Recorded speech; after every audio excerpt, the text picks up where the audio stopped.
So I would prefer that the public hear it, actually.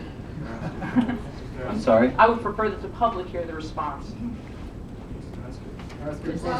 Get it out there. Please just address the committee and give us your comments with regard to the motions. Included. Very good. All right. Well, my concern is Mr. Garrett spoke about the exploratory well, and there will be waste generated from the exploratory well. Where will that waste go? I'd like that question answered first, please. Mr. Garrett. This is not an exchange or All right. Q&A. Very good. I Share will with us. proceed. It'll come out of your water fountain.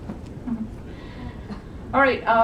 Regarding the conditions that were made earlier before the speakers came up to the podium to inform your recommendation, I am concerned that there was discussion about surface impacts, but very little, actually no discussion that I've heard of subsurface impacts.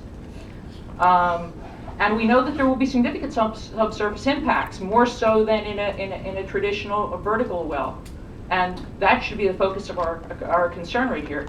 And so let me quote basically from the Journal of Petroleum Engineering, because these aren't my words. These are industry words. Mr. Micah, you should appreciate this. Acidation of a petroleum well is one of the most important stimulation techniques for enhancing oil production. It is commonly brought about by forcing a solution of 15 to 28% hydrochloric acid into the well through N80 tubing. This is much stronger than acetic acid, which is what vinegar is, Mr. Garrett.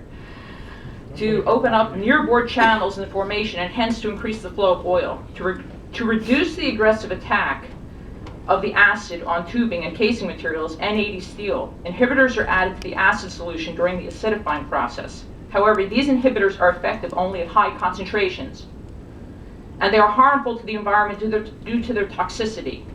The Journal of Petroleum Engineers recommends that new, non-toxic, and effective organic corrosion inhibitors be found. To date, this has not occurred because this entry was made in the Journal of Petroleum Engineers as late as 2013. Also, with regard to panther impacts, Thank you for your comment. I also have the minutes from another speaker, Who would that be? Pam Garibaldi.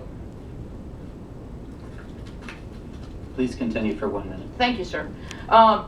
Regarding what Mr. Land said at the March 11th hearing, I was appalled, actually. Mr. Land should know better. His opinion is not the opinion of peer-reviewed scientists.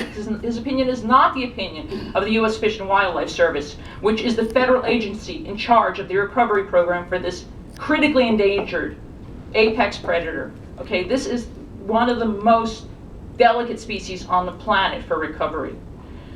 Let me read from you from the Florida Panther Recovery Plan, 3rd edition, issued as late as 2008 by the U.S. Fish and Wildlife Service. Potential panther habitat throughout the Southeast continues to be affected by urbanization, residential development, conversion to agriculture, mining and mineral exploration, lack of land use planning, and other sources of stress.